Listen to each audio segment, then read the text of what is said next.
La otra vez estuvimos viendo un poquito algunas cuestiones del siglo XIX en Europa, ¿se acuerdan? Ahora vamos a ver un poquito qué pasaba por este lado durante el siglo XIX. Pensemos que durante el siglo XIX tenemos tres grandes periodos, digamos. Por un lado, el periodo colonial, que termina con la Declaración de la Independencia. Después de la Declaración de la Independencia, un periodo bastante traumático de guerras, que federales, que unitarios, que esto, que lo otro, hasta que se conforma la República, que ya es en la última parte del siglo XIX. Entonces, en la primera época, acá tienen un poquito de, esto igual está en PDF, del contexto, de algunas características de la pintura colonial. En la primera época, digamos, esto es de 1767, pero bueno, nos da una pauta de cómo venía armándose el tema de la pintura. Acá no hubo como en Perú, en México, una fuerte presencia colonial hasta que se armó el Virreinato del Río de la Plata. Entonces esta era una zona medio olvidada nomás, llena de contrabandistas y cosas por el estilo. No tenía gran importancia, por lo tanto tampoco había focos culturales coloniales muy importantes. Entonces, en la época de la colonia, por un lado va a convivir el arte aborigen, digamos, hasta que eliminen a los aborígenes, y el arte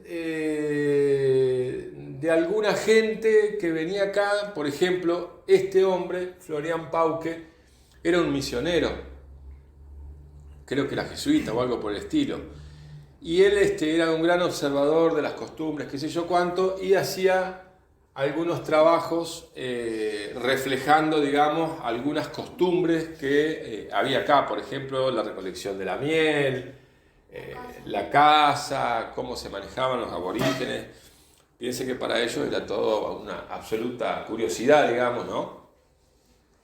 Profe, ¿qué son esas, que el escrito que tiene?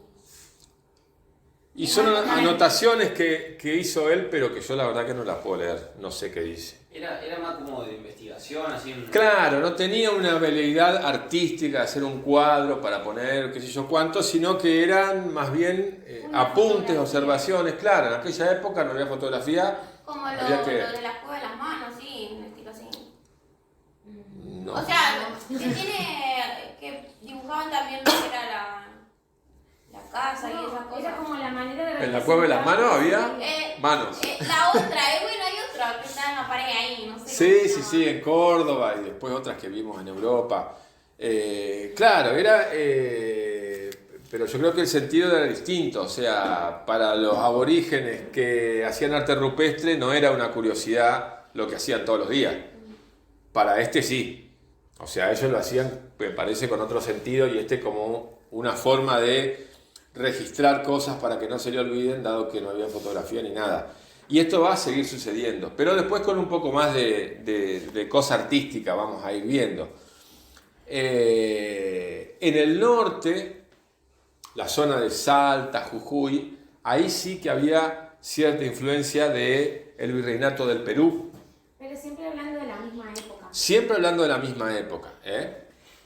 Fíjense que esto es de 1730, esto ya es a principios del siglo XIX. Estas vírgenes son muy características del arte colonial americano. Aparentemente tuvieron su origen en Brasil. Son bastante interesantes porque si ustedes se tratan de recordar las vírgenes que había en el arte cristiano europeo, la última que llegamos a ver nosotros fue la del barroco, la Inmaculada, que estaba ahí siempre rezando sin el niño, no sé si se acuerdan. Sí. No tiene nada que ver con esto. No, Allá era azul y blanca, y acá la hacen sí que con el niño.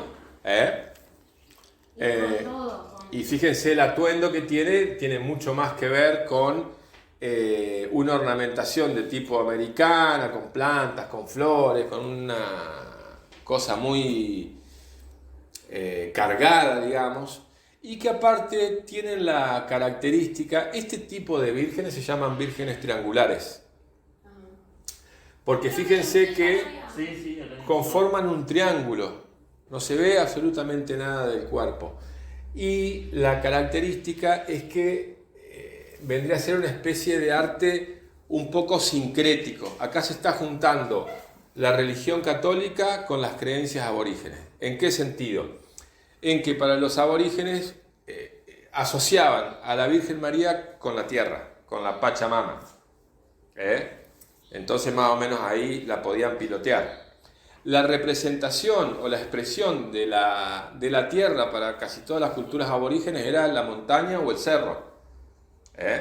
Entonces, de alguna manera representaron la montaña, pero como que fuera la Virgen María, o sea, hicieron una mezcla medio rara, por eso tienen la forma de montaña. Por eso también está el bebé, por eso está el niño, así como madre.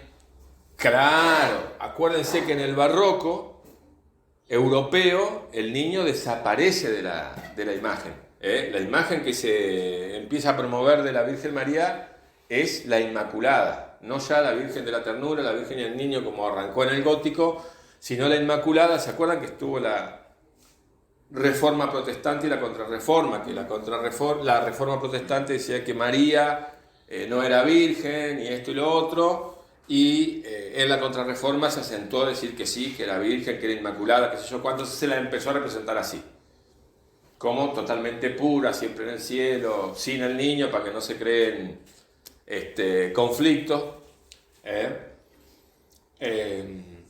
En cambio, en América, que no había ese problema, porque acá los protestantes tenían absolutamente prohibida la entrada, no tenían cómo llegar, sí que no había problema en representarla con el niño. Y fíjense que en ambos casos el niño está vestido de una manera bastante poco habitual. Siempre al niño se lo representaba o desnudo o algo en la representación europea, y acá tiene hasta sombrerito y todo, coronita, lo adornan de otra manera, ¿no? Súper cargada. Súper cargada. No vamos a ver representaciones así de la Virgen María en Europa ni a patadas. Súper cargada. Acá tenemos otra, fíjense qué linda, con este sombrero tan típico. Las cartas españolas. Claro, tiene un no sé qué. ¿Es un ángel? Esto es un arcángel músico. Los arcángeles, no sé si ustedes saben, constituyen las legiones celestiales. O sea, cuando venga el fin del mundo, ¿Va a bajar un tipo con alas del oro y una guitarra? va a bajar 20 legiones de ángeles con Dios, se va a hacer el juicio final, se va a poner el reino celestial en la tierra, que va a estar en Israel, y todos los pueblos que no se hagan cristianos, en realidad judíos, van a ser eliminados de la tierra, o van a quedar esclavizados por Israel. Esa es la versión oficial, digamos. Entonces, en ese ejército hay muchos tipos de ángeles. Hay ángeles músicos, están los ángeles que van al frente, los que tienen la espada, como el arcángel Gabriel. Pero ¿qué va a pasar en América? En América de vuelta se va a producir un cambio. Fíjense que la representación del ángel no tiene nada que ver con la que vemos en Europa, que los ángeles están siempre con la sábana blanca o algún instrumento o la espada. Acá se va a crear un arcángel que es únicamente propio de América, y que es el arcángel arcabucero. En Europa no existen los arcángeles arcabuceros. Más allá de la característica propia del ángel americano, del vestido que tiene, que no tiene nada que ver con el de los europeos, está el arcabuz. Este es uno de los ángeles que iba al frente en la batalla. Las legiones celestiales eran copia textual de las legiones romanas, o sea, más o menos lo mismo. ¿Por qué tendría un arcabuz y no una espada? ¿Arcabucero? Sí. El arcabuz es el abuelo del rifle, digamos. el papá de la escopeta. Eran esas tipos de escopetas que se cargaban por adelante, vieron que le ponían pólvora, después le mandaban la bala y después tiraban, o sea, Tipo mosquete. le clavaban 40 flechazos antes de que... Era porque los colonizadores usaban rifles. Claro, los aborígenes acá no peleaban con espadas. O sea, tendrían espadas seguramente, pero el arma era el arma de fuego. Entonces, claro, los aborígenes lo representaban con las armas del momento. El arcángel con la espada viene de los tiempos de Ñaupa, cuando no existían las armas de fuego.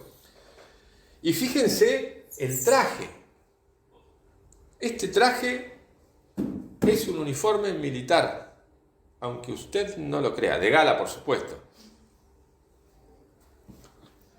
Un uniforme militar del ejército holandés. Acá acuérdense de Carlitos Elgar y lo que han visto con Carlitos Elgar. ¿Por qué en América los aborígenes representan un arcángel con uniforme militar del ejército holandés, cuando en realidad acá vinieron los españoles?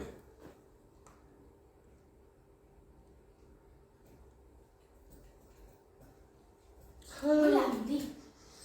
Misterios de la historia. ¿Hablamos de Holanda en un capítulo?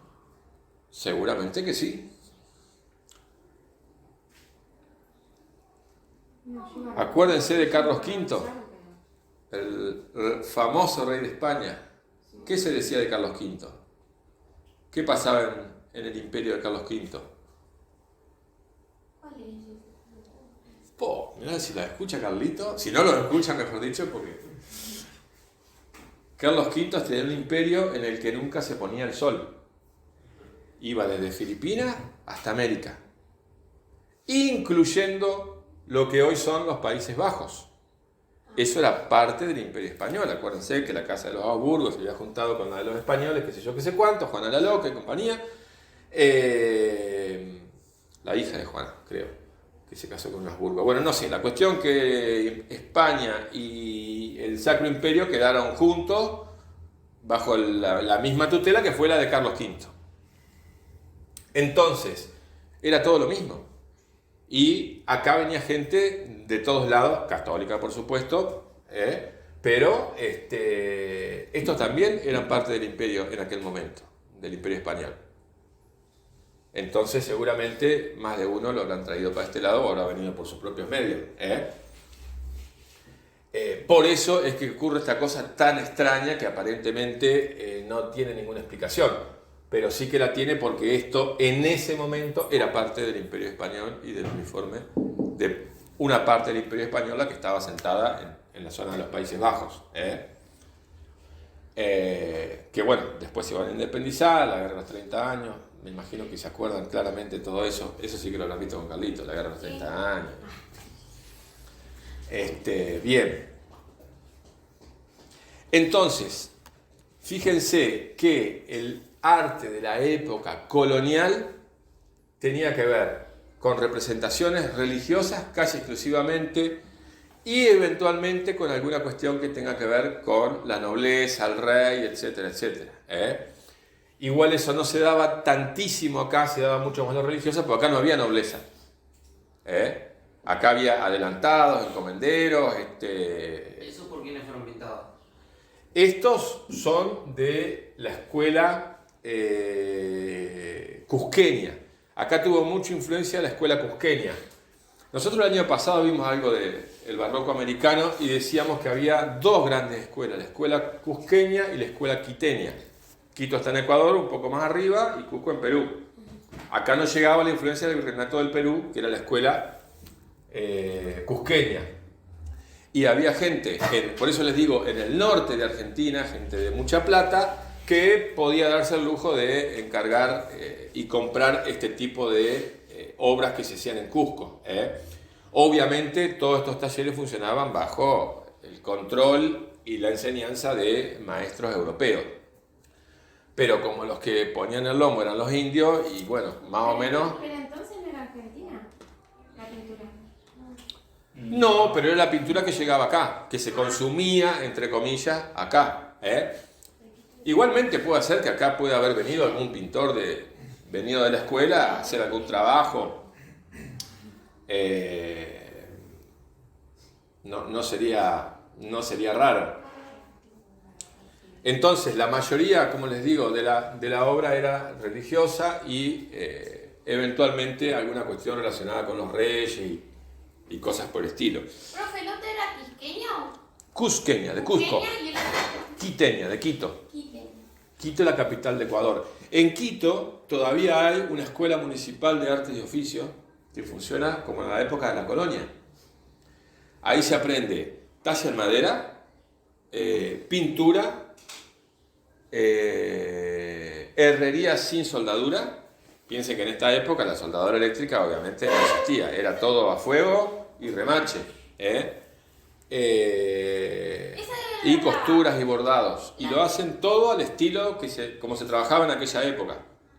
Yo estuve una vez en esa escuela y estuve en el taller de escultura y estaban haciendo unas vírgenes que no saben lo que eran, con todos los cosos al viento, talladas en madera, espectaculares, porque ellos tienen una carrera de 3 años y el trabajo final tienen que resolver un encargo, porque todas las iglesias o gente que quiera hacer una donación o algo, encargan a esa escuela.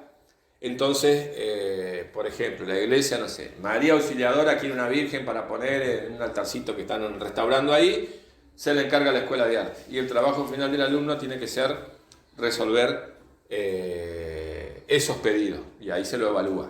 O sea, tiene que salir perfecto, porque hacen la talla, todo el acabado, el dorado a la hoja, vieron que en aquella época se hacían de madera y se pintaban enteras en aquella zona las esculturas. O sea, tienen un laburo muy interesante, muy interesante.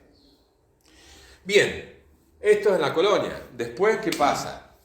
Entra Napoleón, se lo lleva a Fernando, acá se arma el despelote porque nos quedamos sin rey y se empiezan a declarar las independencias, nosotros de los primeritos.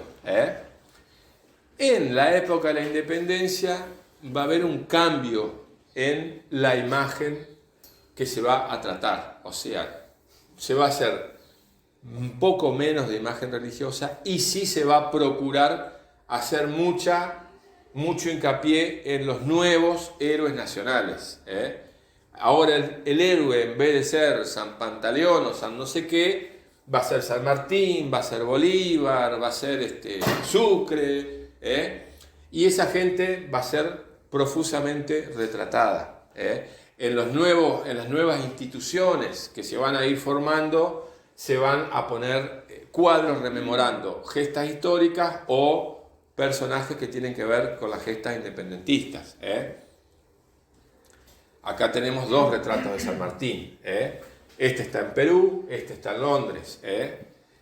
La característica que van a tener estos retratos de figuras históricas es que van a ser muy parecidos a los retratos de mártires, de santos, etcétera, etcétera, solo que en vez de estar el santo va a estar el personaje. Y en vez de haber un fondo eclesiástico, digamos, va a haber un fondo que tiene que ver, bueno, con batallas o un fondo así medio neutro, tratando eventualmente de reflejar algunas características. Por ejemplo, acá, fíjense, esta elegancia, el mundo, hay todas unas especies de simbología, los colores, los uniformes. Vamos a ver algunos más. Otro retrato de San Martín, este está en Chile. Fíjense que lo pintaban por todos lados. Gil de Castro fue un tipo que pintó por toda América héroes por todos lados. Este es bastante poco conocido, es el negro José Olaya, que también fue un héroe de la independencia bastante menospreciado porque era negro. Lo vistieron de blanco para... Lo vistieron de blanco para contrarrestar. Es como el pobre sargento Cabral de San Martín, que nadie dice que era negro. Era sargento, y uno lo ve el Villiquen y es tan blanco como San Martín. Está ahí en el himno y todo. ¿Eh? Está en el himno y todo. Va, en el himno no, en una canción de... En la marcha de San Lorenzo. En el libro. No sé, nunca me gustaron esas canciones.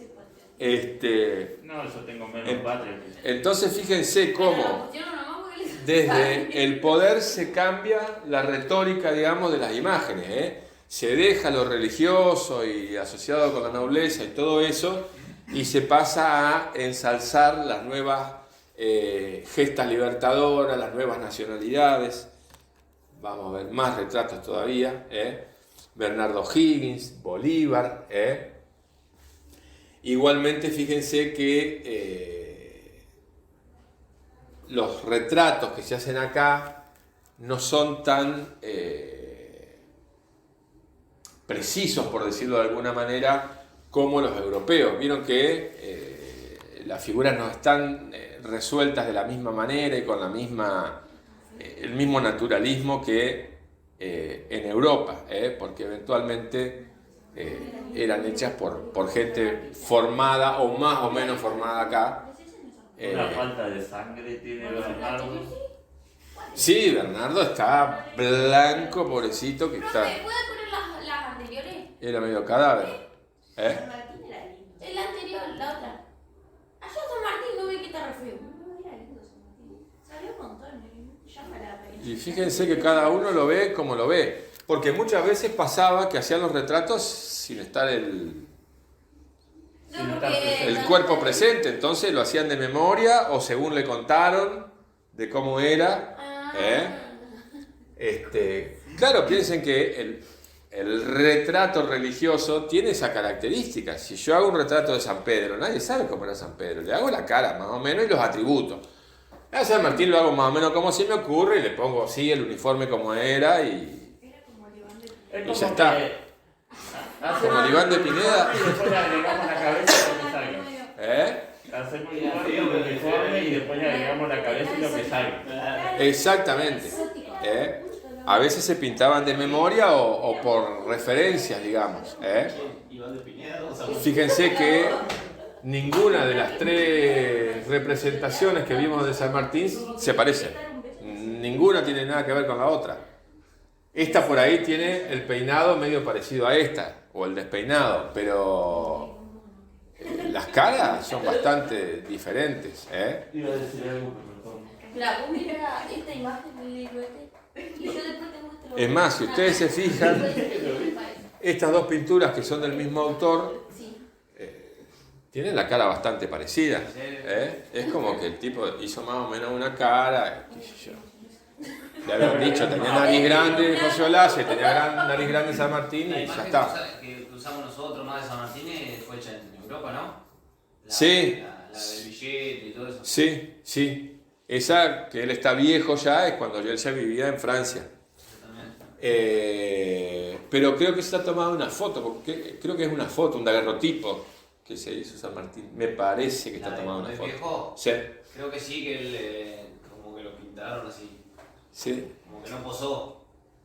No, por eso te digo, me parece que esa imagen está tomada de una foto de San Martín. Claro. Pero cuando San Martín en su último año ya existía el daguerrotipo, digamos. Así que bueno. De acá lo veo como el del planeta de los simios. Está medio parecido, sí. Es mi biología. Aparte, fíjense que las expresiones, salvo en este caso y en este otro caso, son bastante duritas, así. Esta.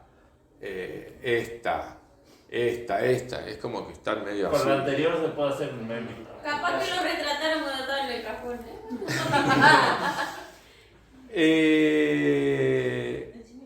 Esta obra de Essex Vidal, que era otro extranjero, retrataba una parte de la ciudad de Buenos Aires. O sea, fíjense que lo mismo que hacía Florian Pauque van a empezar a hacer los extranjeros que llegan a Buenos Aires ante lo que para ellos es el exotismo de la ciudad, el exotismo de la gente. Van a retratar mucho a los aborígenes, al gaucho, que les va a parecer una cosa totalmente extraña.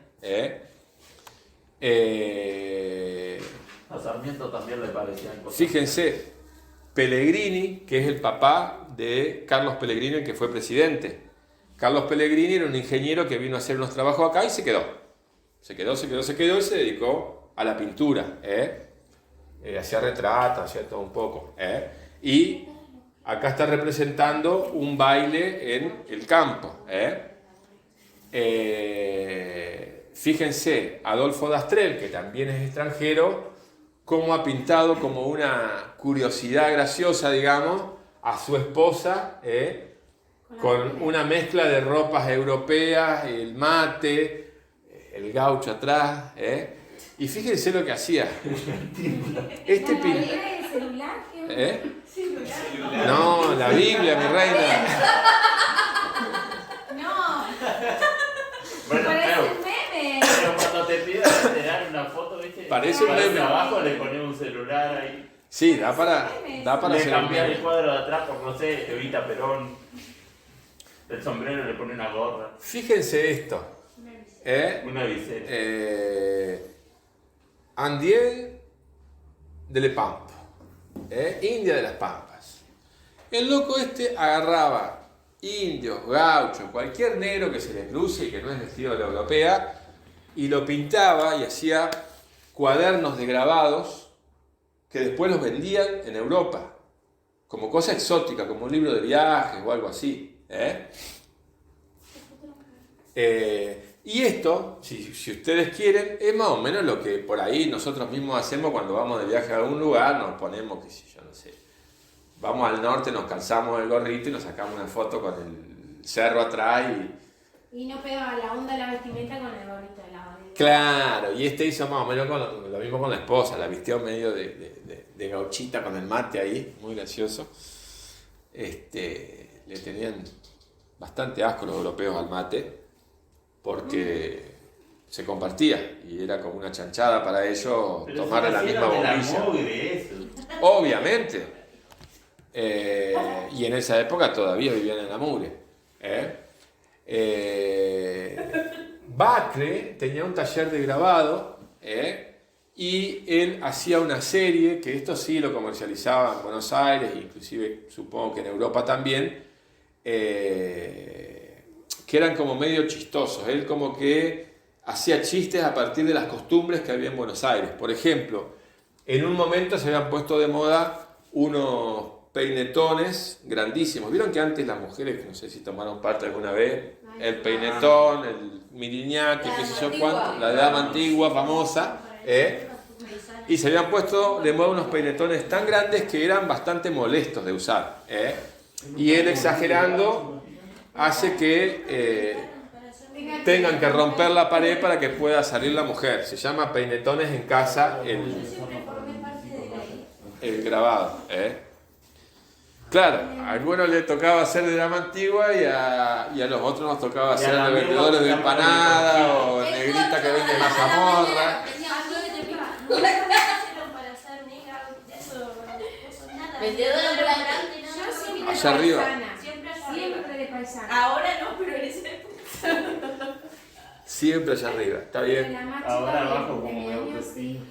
Las Claro. más chetas, digamos, sí iban de dama antigua, las maquillaban y las peinaban. Claro. Y a mí las trenzas y ya. Claro, fíjense cómo hay toda Y después maquillaje. una cuestión brava de clase ahí, porque yo me acuerdo cuando yo era chico, y supongo que ahora en muchos lugares se seguirá haciendo lo mismo, también te elegían por clase social y por el color. Te lo juro. A mí me tocaba siempre hacer de negro vendedor de vela o algo por el estilo, claro. No me ponían de San Martín ni a patada.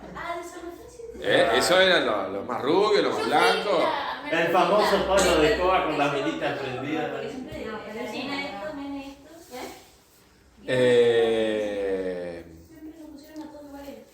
Esto es de Carlos Morel. Carlos Morel se considera el primer pintor argentino, o sea, el primer pintor argentino que nació en Argentina, no que vino a vivir y que se quedó o que andaba de paso.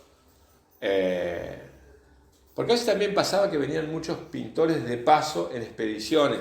Piensen que en el siglo XIX también había todo un auge de la ciencia, qué sé yo cuánto, la investigación, entonces venían botánicos y esto, a ver qué plantas había, y traían, obviamente, como no había fotos, tenían que traer dibujantes para hacer un registro de la forma de las plantas, de tales animales.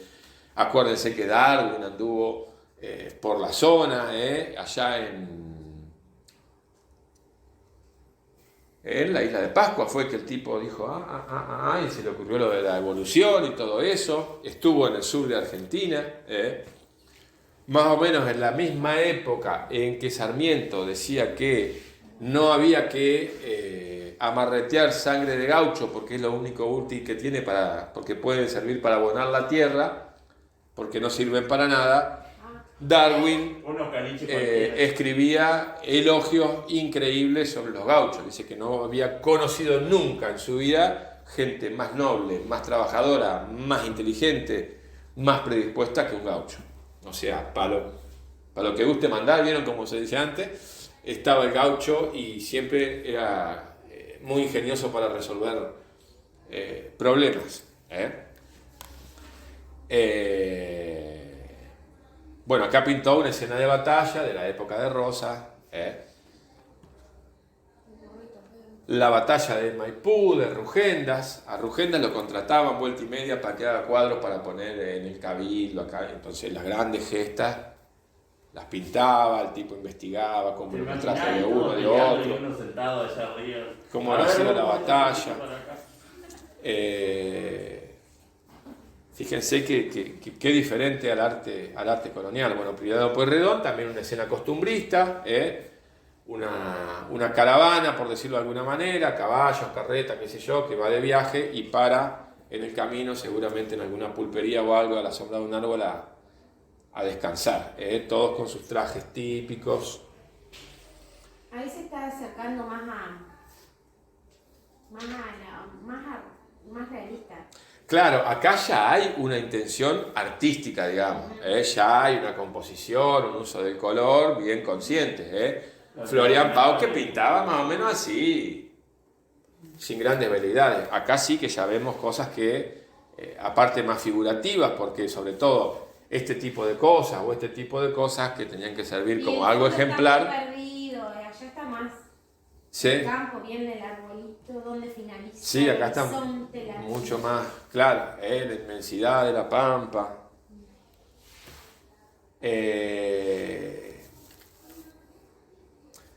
Este es un personaje interesante, Cándido López. Cándido López fue soldado en la Guerra del Paraguay. Y le gustaba el dibujo, creo que era fotógrafo, le gustaba mucho el dibujo, aunque no se dedicaba a eso, pero tomaba muchos apuntes. ¿Y qué pasa? Lo hieren y pierde su mano derecha. Lo dan de baja, regresa a Argentina y tiene que empezar a usar su mano izquierda. Entonces, para entrenar su motricidad y qué sé yo cuánto, empezó a agarrar esos apuntes que él tenía y a pintar cuadros. O sea, el único registro de la Guerra del Paraguay que hay, creo que había alguien que fue con intenciones de hacer fotos, pero nunca he visto fotos de la Guerra del Paraguay. Sí después de la guerra, pero de la guerra, de este tipo de cosas, no. Y como el tipo este era fotógrafo, tenía una visión fotográfica de la cosa. Fíjense que él hace una gran panorámica, donde se ve perfectamente la formación de las tropas, todo lo pinta a vuelo de pájaro y largo, o sea, hace un registro bastante interesante. Y le fue muy bien con esto, se llenó de plata, porque obviamente todos los veteranos generales y qué sé yo cuánto, querían tener su cuadro donde esté ahí, sí, yo estuve en esta batalla, miren acá hicimos esto, y le encargaban cuadros a lo loco. Inclusive hizo una exposición individual con toda su, o sea, promovido por el Estado con todas sus pinturas de la guerra. 8:42. Ahí tenés recreo. Bueno, no sé qué quieren hacer. ¿Seguimos o lo tomamos como a ustedes les guste? Seguimos. Bien.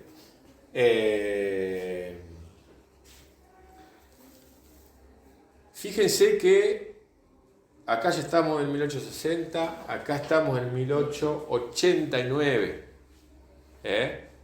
Ya está conformada la República, esto, lo otro, y va a empezar a aparecer un nuevo tipo de arte que no tiene nada que ver con un arte mucho más mundano, mucho más realista, con nuevas propuestas estéticas que muchas veces van a caer mal, como por ejemplo este cuadro.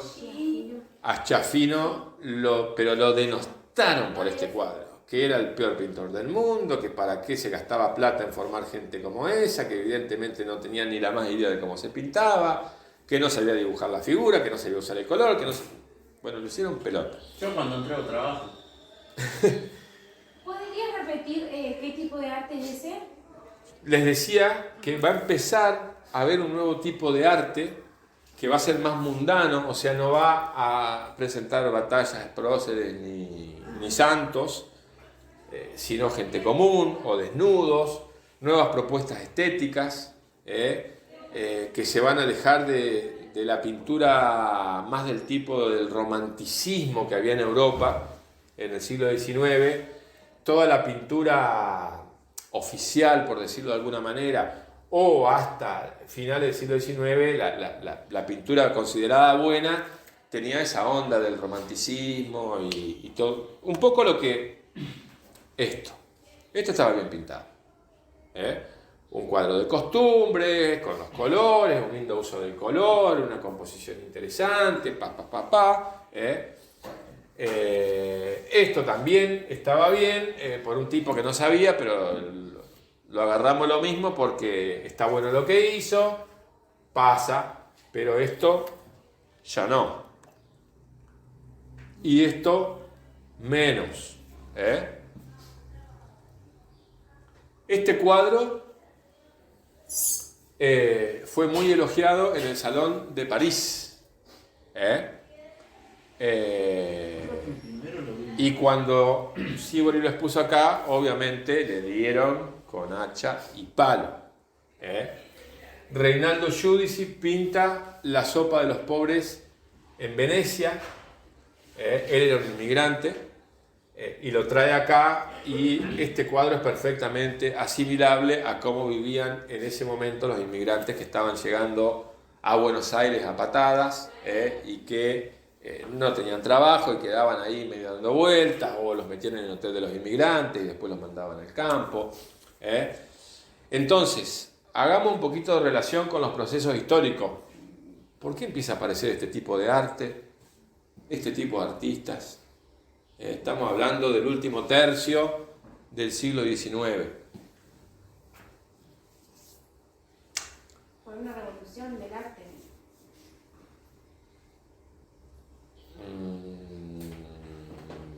Si me lo decía así, parece que el arte tiene entidad y hace revoluciones.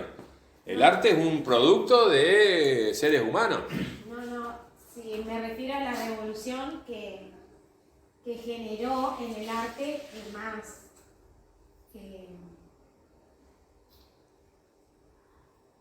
No sé cómo decirlo. A ver. La revolución que generó en el arte, ¿qué cosa? O sea, ¿qué revoluciona el arte, según me querés decir vos? No, lo que pasa es que me fui a parte que estamos dando, que dimos en sociología, con que en una parte del, pero no es en el siglo XIX, sino que fue en el siglo XX. Ajá. La revolución industrial generó que en el arte hicieran muchos cambios. Sí, mucho antes. Exactamente. O sea, ahí estás asociando justamente un proceso histórico que se ve reflejado en el arte. ¿Qué está reflejando este nuevo arte? La realidad, no sé. Sí, bueno, pero... No. Perdón, vámonos para atrás. Esto también refleja la realidad. Sí. Y son absolutamente diferentes. Bueno, este es otro tipo de cosas, ahora lo vamos a ver. Pero esto es muy novedoso. No había cuadros de gente común. No había, claro, el desnudo, por ejemplo, no estaba admitido para nada, salvo que uno hiciera una diosa griega o algo por el estilo. Pero una mina en bola. Y una mina en bola que encima es la empleada, es una barbaridad. O sea, no es ni la esposa, ni la hija de un prócer, ni de un presidente, ni una virgen, ni... O sea, como que O sea, ya empiezan a elegir a personas como comunes. Es por una así persona decirlo. común y corriente, que no tiene socialmente ninguna importancia ni ninguna trascendencia. Es una empleada doméstica. El despertar de la criada se llama. Ni siquiera vimos eso, creo. Es más, su forma física no se corresponde con el ideal de la diosa griega, que era el que imperaba en ese momento. Es una mujer robusta, que hace fuerza, que labura, que no es una etérea virgencita, ni una diosecita griega, ni nada por el estilo. Y estos no son políticos, ni grandes generales, ni nada. Son gente pobre que está comiendo en la calle, una sopa de morondanga. O sea, acá está pasando dos cosas. Que si ustedes se acuerdan de las clases de Carlito, las tienen que relacionar. Por un lado, la gran ola inmigratoria que vino a Argentina y que no era de gente de guita, sino de gente muy... ¿Se acuerdan que la clase pasada hablamos? 50 millones de muertos de hambre se vinieron para este lado. A toda América, no solamente a Argentina. Pero acá llegaron cientos de miles. Esa gente, más allá de que se estaba muriendo de hambre, tenía por un lado oficios entre los cuales se encontraba el arte, porque muchos trabajaban en la construcción y esto, y algunos eran decoradores, y bueno, se dedicaron acá a pintar iglesias y cosas por el estilo. Y por otro lado, gente que traía de Europa cosas que acá no sucedían todavía y que tienen que ver con la revolución industrial, con el ascenso de la burguesía, la expulsión de los campesinos del campo que se hacinan en las ciudades y forman el proletariado, que justo a mediados del siglo se empieza a organizar. Acuérdense que también mencionamos que en 1848 se escribe el Manifiesto Comunista, la Comuna de París, la Revolución, etcétera, etcétera. Entonces hay toda una reivindicación del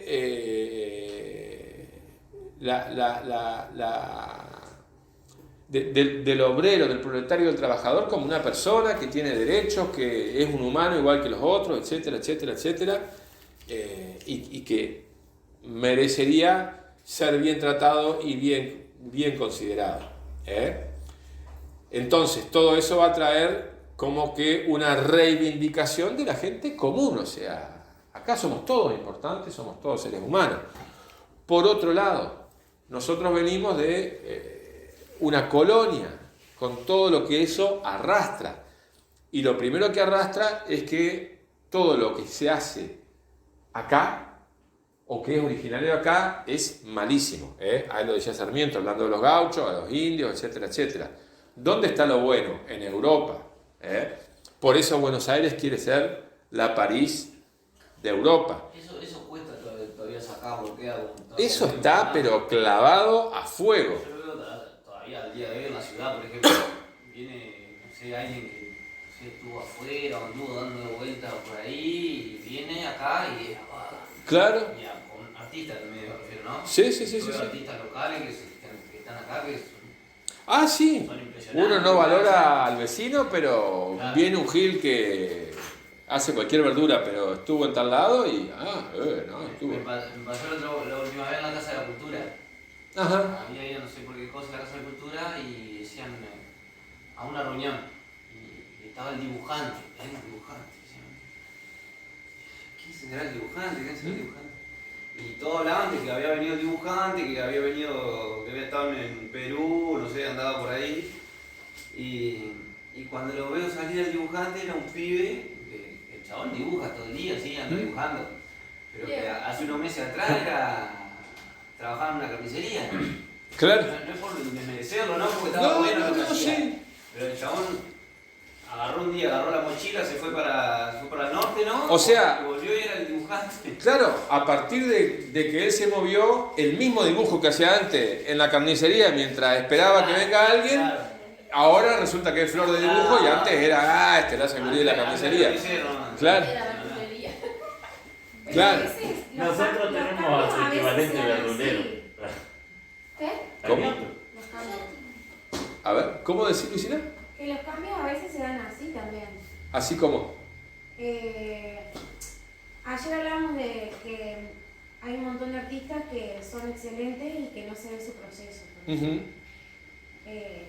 Y en otros el proceso se da así, con un viaje, pero también tuvo su experiencia quizás en ese viaje, un aprendizaje que hoy hace que... Eso seguro, pero me parece que está acertado lo que dice Joaquín de que algo que viene de afuera automáticamente es como algo mejor, sí. Porque no está...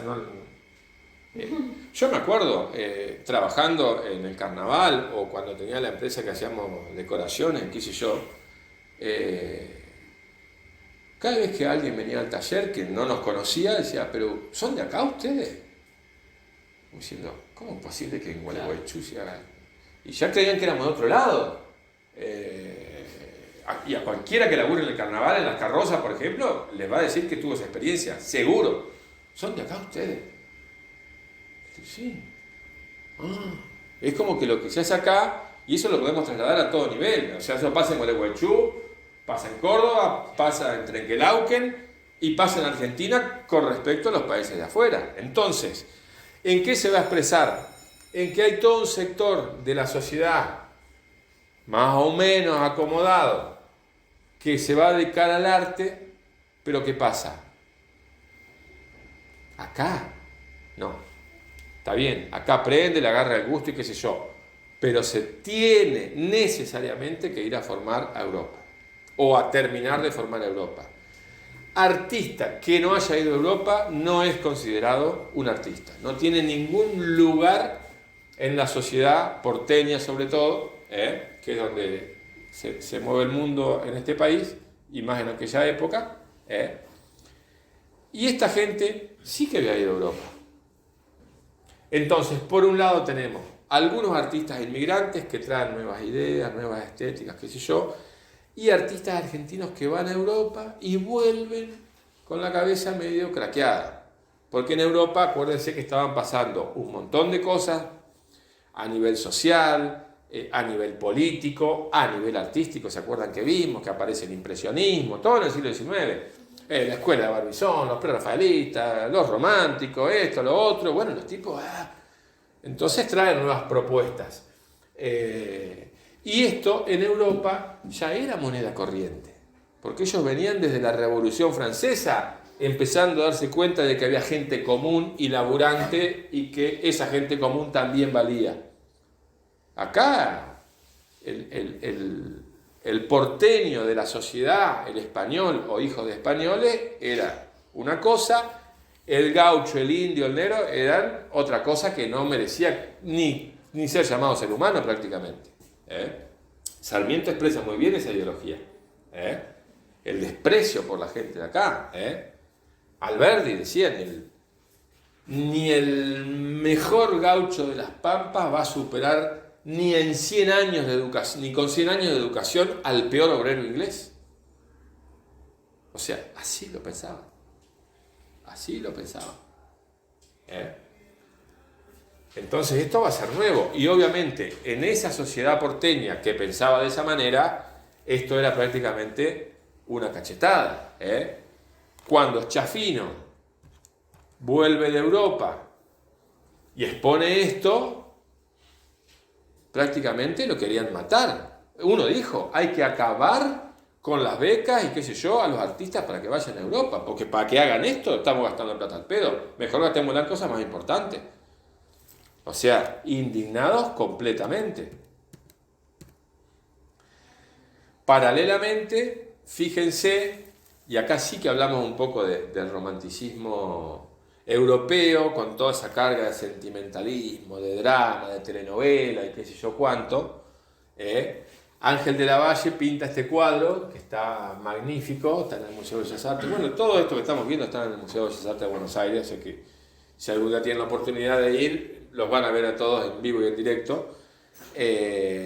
Acá hay otra visión.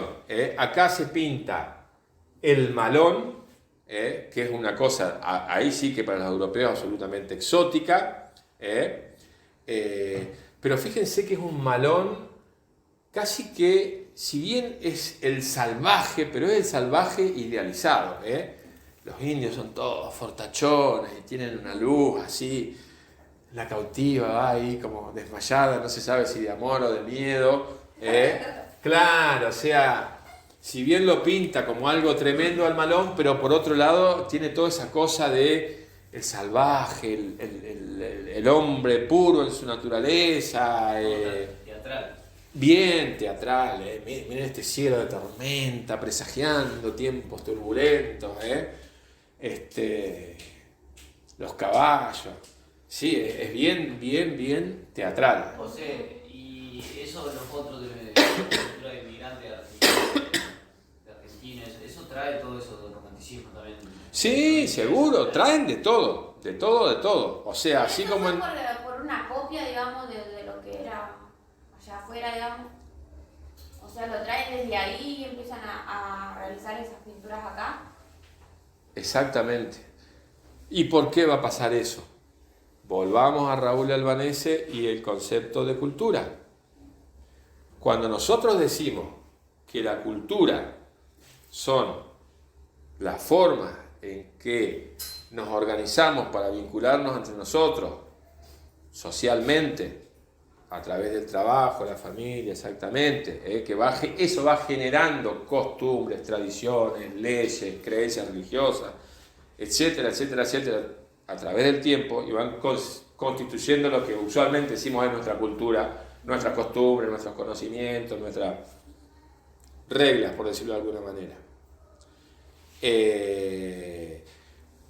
Piensen que para hacer un arte argentino, eso tendría que reflejar una cultura argentina. Y en esta época, ¿qué cultura argentina va a haber si en realidad los que viven en Argentina son hijos de españoles o españoles y algunos otros europeos que en esa época ya empiezan a caer, inmigrantes de todo tipo de nacionalidades y un montón de gente despreciable que son los negros, los indios y los gauchos, que no tienen absolutamente todas las pautas culturales de los gauchos y de los indios eran borradas del mapa, había que civilizarlos. Y los negros traían sus pautas culturales de África. O sea, acá había un merengue impresionante. Y no hubo un tiempo para generar pautas culturales. Entonces, ¿qué pasó? Se siguieron usando las pautas culturales oficiales que eran las europeas. Sobre todo las españolas y en esta época ya Francia, que era el paraíso del arte y de la modernidad y de la democracia y de todo esto. Y así hemos seguido.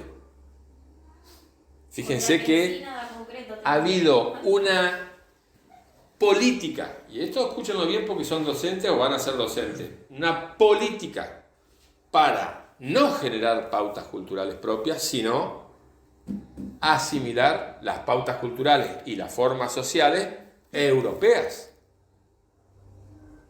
Nosotros, ¿qué vimos en la clase anterior? El siglo XIX europeo. ¿Qué vimos el año pasado? El medio europeo, el renacimiento, el barroco, el rococó, el neoclasicismo. La escuela contribuyó a todo eso, no sé. ¿Qué ven en estética, en pedagogía, en sociología? Con Carlito, historia de Europa, filósofos de Europa, pedagogos de Europa. ¿Y cuánto vamos a generar nosotros? Cuando ustedes van a darle a los chicos a la primaria color y qué sé yo, ¿qué cuadros les muestran? Que Picasso, que el cubismo, que el puntillismo, que el impresionismo con la pinceladita. ¿Cómo vamos a generar un vínculo propio si ya nos traen todo el paquete armado? Esto se maneja así, se gobierna así, con estas leyes, con estas pautas culturales. ¿Y cómo se hizo eso? ¿Cómo se uniformó todo? Que acá había 500.000 nacionalidades diferentes, si incluimos los indios, 1 millón de nacionalidades diferentes en esta época. ¿Cómo se les doy una pista, cómo se normaliza toda la cultura. Normalizar en el sentido de estandarizar, o se intenta por lo menos. Castigando. Con leyes, con normas. Ahí está. Con la escuela. La escuela, Sarmiento, que trajo a las maestras de Estados Unidos porque acá No había. no es que no había millones de maestras, porque la gente aprendía todos los días, pero ¿qué van a decirles acá? Tiene que venir alguien a enseñarle. El sentimiento nacional. Claro, fíjense que el objetivo ahí de la escuela era uniformar, crear el famoso ser nacional, que habla español, que tiene el escudo, la bandera, el himno, que es medio blanquito, bueno, a los aborígenes hasta hace muy poco tiempo se les prohibía hablar en su idioma, y en la escuela ni hablar. Hasta el día de hoy, las escuelas bilingües que supuestamente con la nueva ley salieron, están en los papeles, en la realidad no sé cuántas habrá. Por lo menos donde yo he tenido oportunidad de andar con aborígenes, no hay profesores que hablen su lengua, hablan en castellano. Entonces fíjense que ahí de vuelta nos resulta muy útil nuestro concepto de cultura para entender por qué esa especie de fascinación con lo extranjero, con lo europeo. Claro, no es que fascinación, es que nos enseñaron que eso éramos nosotros y que así teníamos que manejarnos como se manejaban ellos. Y esas pautas culturales van a derivar en formas artísticas que tienen que ver con eso. Inclusive las que aparentemente se oponen a la oficialidad, si ustedes miran las estéticas, parecen pintadas en Europa. Esto no parece arte aborigen. Y no parece un arte de una nación nueva o relativamente nueva. Hace falta mucho tiempo para que se generen vínculos, para que se generen tradiciones, para que se generen formas de relación. Acá no hubo ese tiempo. Se eliminó una sociedad, se trajo otra, se la importó y se le impuso una pauta cultural a través de la ley, de la educación, de lo que sea, ya con moño. Y que por ahí no se corresponde con la que podríamos haber generado nosotros en nuestro lugar geográfico, con nuestro clima, con un montón de cosas. Miren la Navidad, con el pinito nevado. O sea, es la ridiculez de la ridiculez. Pero sin embargo, todo, hay que armar el arbolito y... Ya ni me gasto, ya no lo hago. Entonces fíjense cómo una cosa tiene que ver con la otra. Y todo termina dando vueltas alrededor de cómo nos vinculamos socialmente, a través del Estado, el Estado burgués, occidental, o la nobleza, o la, ¿cómo es que se llama? La monarquía parlamentaria, pero siempre con formas generadas allá, y que se expresan en este tipo de cosas. A mí es el cuadro del mundo que más me gusta. De cualquier cuadro que me digan, de cualquier artista, cualquier época, este es el que más me gusta. La imagen no está muy buena. También está en el Museo de Bellas Artes. ¿Es así de oscuro? No, por eso digo, la imagen no está muy buena. Se llama Sin pan y sin trabajo. Fíjense que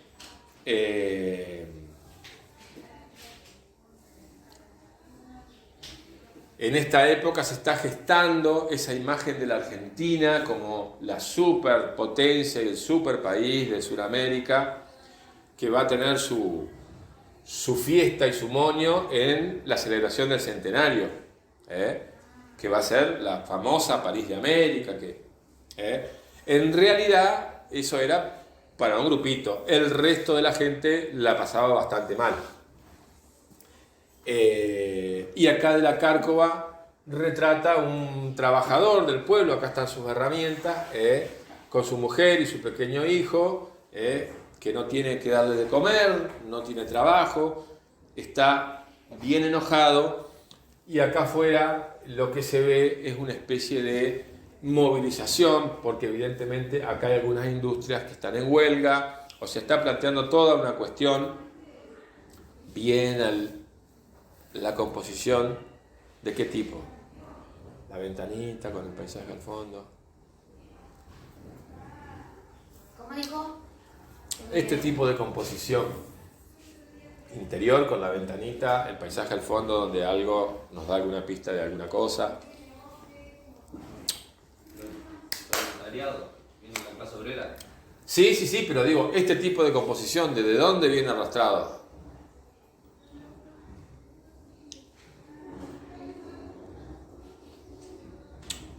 El tema de la profundidad a través de la ventana y completar el sentido a través de lo que se ve por la ventana.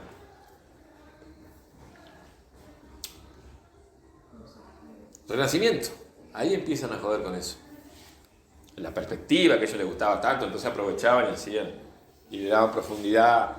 Estaba el marqués o algún burgués importante ahí y la ventanita atrás, dentro de su palacio. El cuadro ese de las nenas que se pinta en el espejo, una cosa así. El de las meninas. Las meninas, eso ya estamos hablando de barroco, Velázquez. Empieza más o menos en el Renacimiento esta composición. Usted dijo que esto reflejaba que el hambre que había por un lado, huelgas, y mientras la élite más alta tenía fiestas de qué? Del centenario. Ah, que la élite más alta estaba pasando bárbaro porque estaban haciendo mucha plata, muchos negocios, tenían muchos campos, patatín y patatán y patatero. Y se creían que estaban en Europa, Teatro Colón, Avenida 9 de Julio, esto, lo otro, grandes palacetes. Bueno, el Colegio Nacional, por ejemplo, en realidad era una casa. Y acá también. No es una casa esto. Esto era una casa, pero esto es la cuarta parte del Colegio Nacional. O sea, el Colegio Nacional era una casa. Para un matrimonio solo. ¿En serio? Y claro. O sea, imagínense la guita que tenían.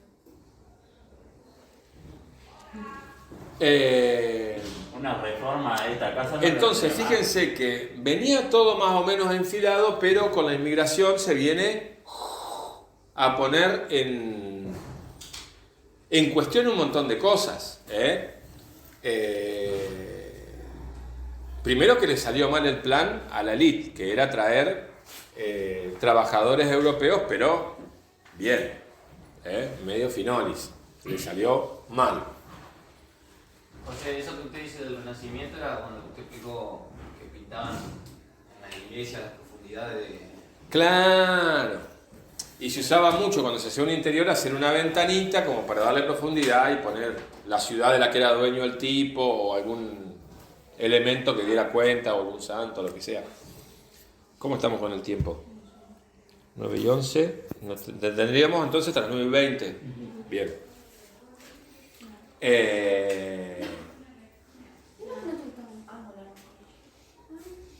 Este creo que era el último. Sí.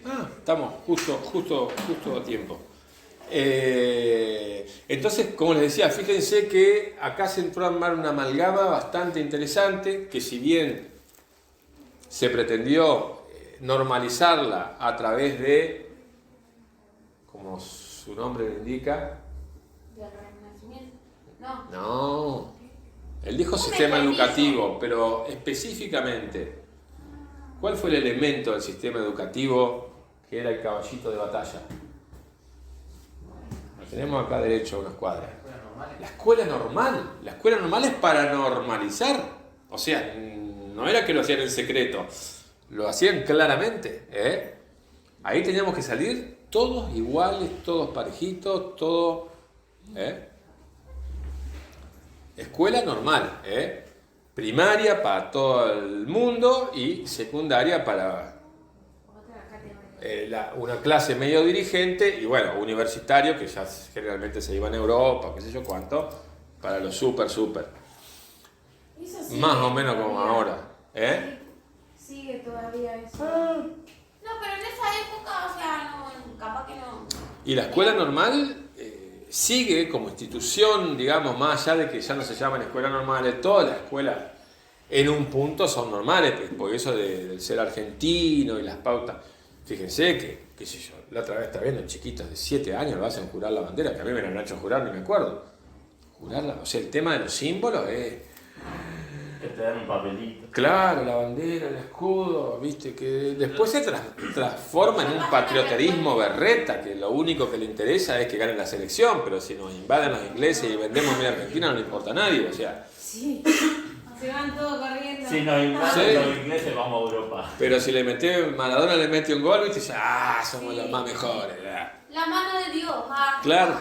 Hay Este- una pizzería que se llama así. Sí, que está buena la selección, que gane, obviamente. Uno no lo critica a Maradona por hacerle un gol a los ingleses, me parece perfecto, pero vieron que se le da un contenido patriotero que Una no. vida va, algo así, enfrente. El otro día, no sé a quién le contaba en otra clase que a la nena mía le había tocado bajar la bandera. Ajá, Y estaba emocionada ella. Acá bonito. claro, es que era el honor, Sí, sí. o pertenecer al cuadro de honor, o que te dejen izar la bandera, o que pertenezcas, que seas abanderado. Claro.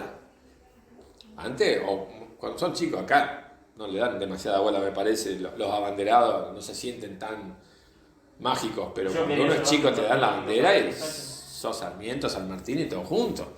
O está en la bandera argentina, o sea. Claro. ¿Viste? La otra entre Río y. Entraste de pedo. Claro. Y si te dan la bola de Guachive porque ya venía atrás.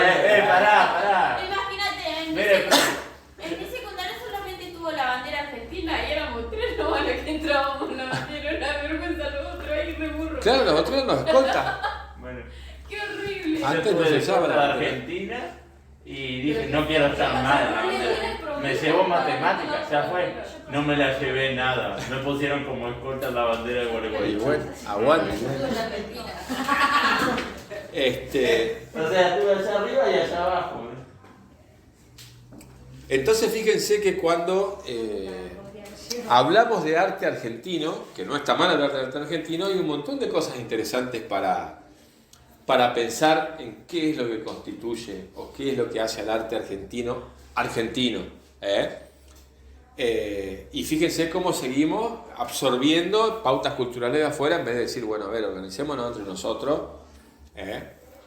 Hoy en día lo vemos en la música, en todos los escenarios del arte, como vienen modas y industrias de afuera que imponen artistas, imponen músicos, imponen películas.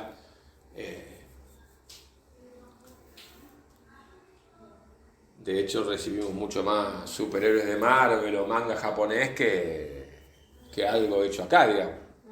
Y que también se le da bastante poca bola. O sea, una película argentina por lo general va a tener mucho menos porcentaje que la porquería de Batman esa que hicieron ahora.